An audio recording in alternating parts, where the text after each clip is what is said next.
SMDR. SMDR sempat menarik ya sebelumnya waktu COVID, untuk sekarang masih belum ada reversal walaupun dia dari support. Saya prefer untuk tunggu si SMDR. Untuk sekarang skip dulu sih. BMRI. BMRI saya masih percaya dia pergerakan dia masih lebih ranging ya teman-teman ya. Target closing gap itu sebenarnya di 5450. Ya untuk sekarang masih belum closing gap. Seenggaknya kalau saya mau pakai target untuk closing gap dari 4960 sampai 5450 sekitar 10%-an harusnya masih masuk akal juga ya. Apalagi BMRI ini kan pergerakan yang pergerakan lebih lambat ya, dan untuk fund itu jauh lebih gampang masuk ke barang-barang yang gede seperti ini karena dia lebih liquid sih. BNGA juga lumayan naik sih teman-teman ya, trennya belum patah, cuman kita bisa lihat nih pergerakannya udah mulai lambat ya, nggak ada new high, structure mereka belum patah tapi udah mulai ranging. Nah ini sebenarnya kenapa orang ranging ya, sama kita nggak pernah tahu siapa yang beli sama jual di sana, tapi orang yang sudah beli dari bawah nih, beli dari bawah dari sini nih, selalu ada chance dia taking profit di setiap begini nih. Otomatis kita harus lihat nih year to date udah jalan berapa persen nih, apalagi dari bottomnya udah naik terus. Berarti pertanyaannya kapan nih orang-orang yang dari bawah jualan? Nah mungkin kalau BNGA kalau pas pullback dan kita assume dia punya tren masih jalan, sebenarnya waktu seperti ini cari pullback aja sih, karena kalau pullback sebenarnya kita lebih gampang cari supportnya ya. Seenggaknya let's say kita anggap supportnya di sini nih. Nah seenggaknya pas market seperti ini nih, oke, pas seperti ini sebenarnya kita langsung bisa tahu nih, oke 13.15 ke bawah, close dari bawah sana saya mau buang gitu. Nah balik lagi nih, tadi kalau kita bicara sedikit soal gap, nah ini sebenarnya kelihatan ya kalau pas ada gap ini lebih gampang di close ya. Waktu market lagi turun, kita pas dekat-dekat area support atau pas risknya kita lebih bagus ya, lebih gampang untuk profit sih. Sebenarnya gap-gap ini lebih gampang di tradingin sih kalau by technical ya. Oke, kalau untuk BNGA kita coba lihat lagi ya, SMGR. Ini tadi ada yang tanya juga di yang DM saya. SMGR-nya atau INTP kenapa nggak naik-naik ya, padahal batu bara udah turun banyak ya. Simply menurut saya belum ada flow ke sini ya. Sebenarnya kayak kita sendiri masih bingung nih, market ini lagi flow kemana. Sebenarnya banyak barang bagus, tapi flow-nya kalau nggak satu lagi nggak rame agak susah sih teman-teman ya. INTP juga dia nggak kemana-mana juga. Bot dari semen ini, semen Gresik atau INTP sebenarnya belum begitu jalan atau menarik sih menurut saya. Walaupun nah ini contoh nih teman-teman bisa lihat ya, ini contoh kalau pergerakannya mulai pelan nih ya. Nih low yang dia buat itu juga nggak terlalu kencang dibandingin low sebelumnya ya, ini tanda-tanda dia udah mulai pelan nih. Nah itu mungkin kalau untuk SMGR boleh sih masukin watchlist, but untuk sekarang masuk nggak dulu sih. Malah saya lebih tertarik ini nih, Arto nih ya. Nih teman-teman kalau lihat ya, ini lebih kayak inverse head and shoulder. Nah ini sebenarnya barang-barang begini nih, boleh mulai dilihat nih. Kalau pas lagi pullback ya masuk aja. Harusnya saya masih ngelihat once itu nanti rate-nya mulai stabil ya teman-teman, harusnya overhangnya tadi kan kita udah bicara di depan udah mulai hilang ya, udah mulai habis ya. Seenggaknya kalau pas overhang udah mulai habis, market ini jadi lebih optimis ya. Ini bagus untuk sentimen di equity. Harusnya kalau barang-barang kayak gini sih masih boleh masuk sih kalau menurut saya. Jadi Arto saya suka sih kalau Arto ya. Telkom juga sebenarnya masih oke. Saya masih ngeliat by technical ini masih menarik sih kalau Telkom. Seenggaknya risknya 3%, upside seenggaknya 1/2, 1/3 masih bisa dapet sih Telkom ya. Film sebenarnya saya sudah taking profit sih teman-teman ya. Kemarin pas di 2500 saya clear. Nah ini nih udah mulai turun kencang ya. Terus ada clear. Kita bisa lihat ya ada kayak reversal sign dari sini, walaupun marketnya masih belum patah tren, tapi dia udah mulai di area-area resisten nih. Otomatis ya siapapun yang beli di bawah mungkin udah taking profit ya. Nah, saya sendiri udah nggak ada sih, udah clear ya untuk film. Jadi untuk sekarang saya masih tunggu momentum lagi untuk masuk ke film. Friend, sebenarnya saya masih lihat dia menarik ya teman-teman ya, karena udah di bottom juga, downside-nya nggak banyak, terus juga dia ada chance dari dia reversal. Tapi untuk Friend, sebenarnya kita harus lihat dia punya industri yang sama. Friend lah kayak Telkom, Excelnya mesti menarik sih ya. Excel, terus ISAT. Nah, kalau mereka pas ada di bawah, ya, ISATnya udah mulai tinggi nih ya. Nah, mungkin kita kalau bisa lihat ya, ISATnya udah jalan duluan. Tinggal yang lagged siapa nih. Nah, Telkom tadi masih menarik, juga Excel menurut saya masih menarik. ISAT udah mulai tinggi ya. Jadi, kalau suruh pilih, ya saya akan pilih Excelnya sih. Friend walaupun masih di bawah, tapi saya lebih suka yang Excel atau Telkom sih.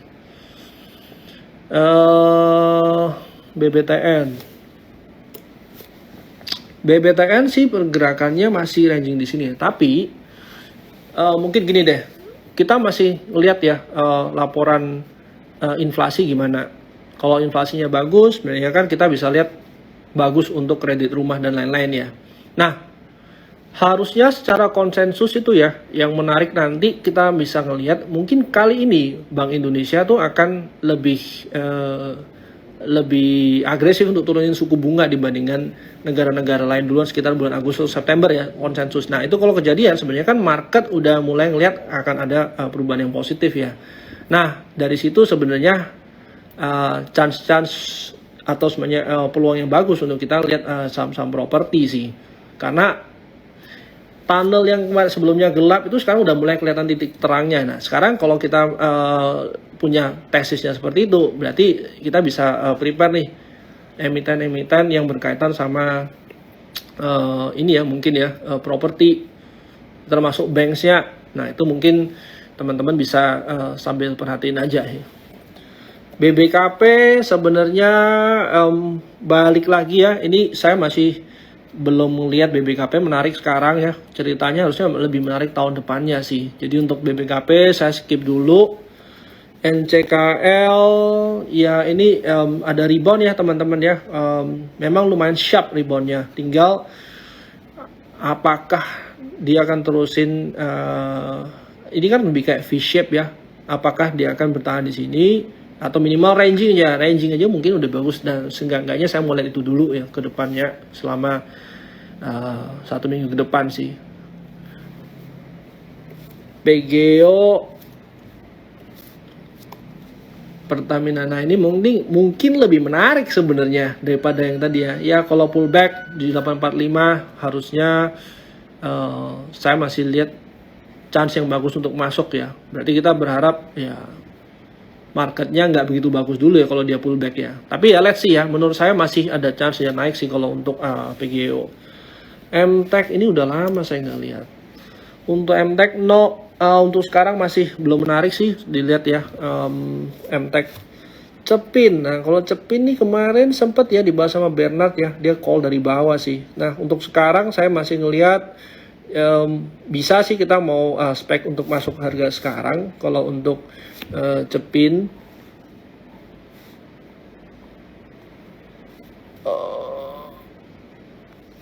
masuk sekarang dengan stop loss di 4580 ke bawah ya. Kalau pas close bawah situ ya kita harus buang dulu ya. Cepin, MBAP ini juga sebenarnya lumayan juga ya, Mitra Bahtera ini. Tapi ini barang nggak begitu liquid ya teman-teman ya. Sebenarnya saya lumayan suka karena dia cepet fast recovery ya waktu turun ya. Dan di sini ada gap area ya. Sebenarnya kalau kita balik lagi pas market turun ini paling gampang lihat gapnya di mana yang akan ditutup sih. Jadi kalau mau masuk sini di 5.300 jaga aja risknya kurang lebih 10%, harusnya masih menarik sih. Bayan Bayan harusnya sama ya dengan kayak call yang lain ya, kita masih tunggu dia bottoming dulu. Untuk sementara belum ada sih. Asa, salah. Asa ini mungkin ya. Ya untuk Asa memang ada chance dia potensial untuk continuation ya teman-teman ya. Tapi saya mungkin lebih prefer kalau masuk di 1080 atau 1100 ke bawah sih. Pegas, ya ini Pegas juga menarik sih teman-teman ya. Ranging, terus dia juga ini mulai ranging sebenarnya akan lebih bagus ya teman-teman ya. Karena kalau chance untuk akumulasi atau masuk di akumulasi itu berarti risk kita kecil banget. Seenggak-enggaknya nih kalau kita masuk harga sekarang ya risk di bawah 6%, berapa 5-6%an, kita meresiko 5-6%an dari bawah bukan dari atas. Enggaknya lebih wise kalau kita mau masuk buy risk and reward. Saham rekom, nah, nanti deh kalau itu ya. BMTR ini juga sebenarnya menarik ya. Saya suka BMTR ya. Kalau kita lihat structure marketnya udah menunjukkan dia uptrend. Terus juga kalau mau dipas-pasin nih sama chart pattern lebih kayak cup and handle ya, atau sebenarnya kita mau bisa ngeliat wah ini kayak double bottom ya. Nah ini sebenarnya tinggal teman-teman punya view yang seperti apa. Tapi menurut saya 29292 itu harusnya good entry price sih. MDKA tadi udah, aduh PTPP sih skip dulu sih. Kalau Nelly juga kemarin saya sempat lihat, tapi area sekarang lumayan tinggi ya. Walaupun ada chance dia ini ya naik. Tapi teman-teman harus lihat nih, 1, 2, 3. Nah setiap area-area sini nih lumayan banyak nih sellernya. Otomatis kalau kita mau masuk area-area sekarang, upside kita nggak gitu banyak ya. Dengan harus hadapin seller yang di atas ya. Harusnya mungkin skip dulu deh gitu. Kenapa capek aja trading kalau modal? Soalnya kalau gini, kalau modal kecil itu kadang-kadang kita nggak appreciate percentage yang besar. Misalnya nih, saya trading 1 juta, saya profit 20%, itu 200.000. Kadang-kadang kalau modalnya terlalu kecil, 200.000 itu kita buat terlalu kecil. Akhirnya kita nggak mau ambil profitnya. Kita nggak ambil profitnya, turun lagi, barusan kita jual waktu dia rugi. Nah biasanya lebih ke psikologi aja sih. Jadi menurut saya lebih ini sih lebih soal perspektif aja. SMRA, Sumarekon menarik sih teman-teman ya. Saya masih ngelihat juga ada chance naik ya. Dia juga lumayan bottoming kemarin, terus ranging juga dia ada V-shape. Nah ini mungkin teman-teman bisa ikutin sih, masih harusnya kenaikannya masih bisa sampai 830 ya. Tapi batasin resikonya ya 7-10% lah maksimal ya. WIRG. Nah tadi itu ada yang tanya saya nih, wah ini Nvidia udah naik banyak tapi WIRG kenapa kok nggak naik ya? Oke, sebenarnya balik lagi ya, soal tech ini kan orang yang Nvidia itu percaya soalnya AI bakal jalan bagus ya. Nah sementara kalau WIRG balik lagi nih, kalau mereka mungkin pioneer ya kalau di sana ya. Dan sekarang kalau kita lihat langsung compare Nvidia atau semuanya WRG, harusnya relate, harusnya nggak segampang itu ya. Tapi again ya, apapun reasonnya secara fundamental ini bukan seperti dia mau naik ya teman-temannya. Walaupun balik lagi nih, waktu dia buat low terakhir di sini nggak begitu jauh daripada low di sini ya. Tapi clear belum ada reversal yang jelas, jadi mungkin teman-teman tunggu dulu aja sih kalau mau masuk ke sini. Jadi itu kalau untuk WIRG ya. CTRA, untuk CTRA juga masih oke harusnya ya. Ya upside juga harusnya masih ada ya. Tapi pastikan waktu masuk lah, teman-teman masuk waktu lagi ada pullback sih.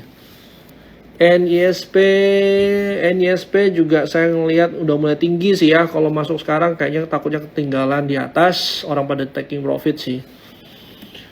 Care, untuk Care masih ranging doang, terus sektornya juga nggak begitu seksi, mungkin saya rasa skip dulu. Tower mungkin lebih menarik ya, seenggak-enggaknya waktu di 985 nih. Ini 965 sih, 965. Kalau teman-teman lihat 965 itu mungkin entry point yang bisa teman-teman pakai ya. BANK saya juga suka. Oke, BANK juga hampir sama ya kayak tower tadi ya, teknikalnya. Tapi teknikal doang ya kalau itu ya. Kalau Goto, mungkin saya nggak dulu deh kalau Goto ya. Apalagi kalau tadi teman-teman lihat ya kemarin pas ada flow dari ISG, dari MSCI kenceng ya. Sebenarnya closing gapnya kan di area 147 tuh ya. 151 ya, tinggal dikit lah ya. Nah, hari ini dibuka RW nih. Otomatis kalau besok ARB lagi lumayan dalam ya. Nah, walaupun ada pattern apapun, tapi kalau semuanya begini dia punya penurunan sebenarnya nggak gitu safe juga ya, apalagi setelah MSCI ya. Jadi mungkin harus hati-hati aja kalau masuk pada begini ya. Nah, ini juga belum menarik sih, masih sekarang ya. Harum ini juga masih downtrend, skip dulu. RALS, nah kayak gini-gini mungkin lebih menarik kalau dilihat ya. Modelnya masih ranging-ranging ya. Nah, ini mungkin kalau sumpahnya teman-teman mau masuk, kita jaga risknya paling jauh di sini deh.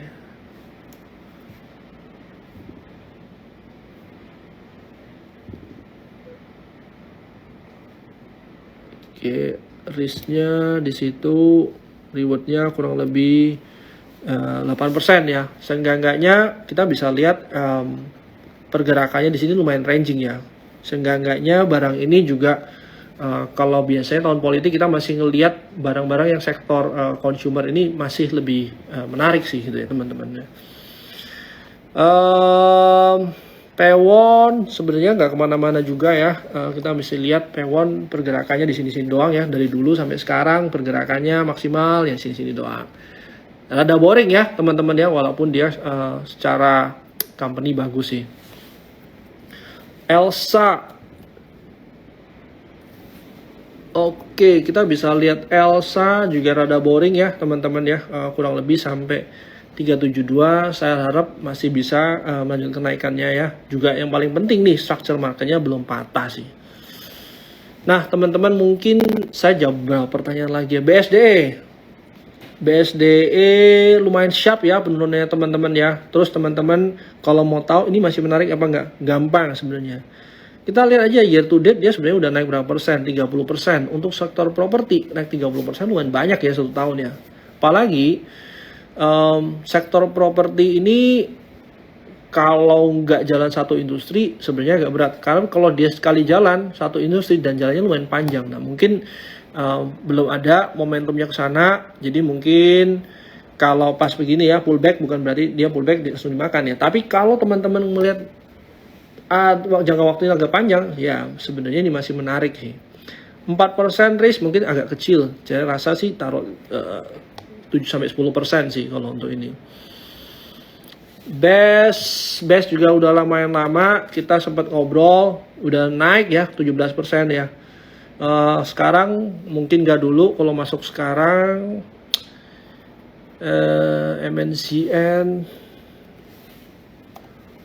MNCN ya ini sebenarnya boleh dilihat sih ya, despite of grupnya biasanya hilang timbul ya, tapi bolehlah kalau kita lihat MNCN saya masih melihat 615 itu good entry points, 570 batasin resikonya. AMRT juga ya masih di sini-sini ya. Nah ini sebenarnya yang harus diperhatiin, rangingnya lumayan lama nih teman-teman ya. Rangingnya lumayan lama dengan posisi dia udah di atas. Takutnya dia distribusi nih. Apalagi waktu kemarin turun itu nggak ada perlawanan sama sekali. So stay away dulu sih kalau saya dari MRT ya. Nggak masuk dulu. Mais nggak dulu, saya masih skip dulu. Wintermar saya masih percaya dia harusnya artinya lumayan bagus ya. Apalagi harga sekarang itu sebenarnya area entry points ya dari Wintermar. Nah Wintermar ini kemarin kontrak barunya sebenarnya kan kemarin mereka nggak mau kontrak panjang-panjang tuh, supaya kalau mereka kontraknya pendek-pendek mereka dapat ini sih, dapat kontrak baru itu dengan harga yang lebih mahal, dengan nominal yang lebih tinggi, otomatis secara bottom line akan lebih menarik atau lebih bagus setiap kontrak mereka yang baru ya, karena sebenarnya harga kontrak atau sebenarnya rent per day-nya dia itu naik sih teman-teman ya. Harusnya dari Wintermar sendiri secara fundamental gak ada masalah, but technical juga dia di area range sini ya, dekat area support, sebenarnya boleh spek untuk masuk sih di area 276 ya. Nah itu mungkin boleh jadi catatan juga tuh teman-teman. Agro masih belum menarik. Arko, Kin, wah ini ya apa namanya, sektornya sama ya. Arko saya masih melihat menarik sih, harga-harga 6585 nih di sini teman-teman lihat ya. Sebelum ini kita udah masuk sebenarnya. Arko, Kin juga sebenarnya kita bisa lihat ini ada kayak reversal ya, naik juga ya. Bot emiten saya juga suka dulu. Halo Jogi. Oke, Doit ya, mungkin satu pertanyaan lagi ya. Doit juga ranging, masih tunggu sih teman-teman ya dari call ini seperti apa ya. Once dia lagi reversal mungkin akan lebih menarik nih.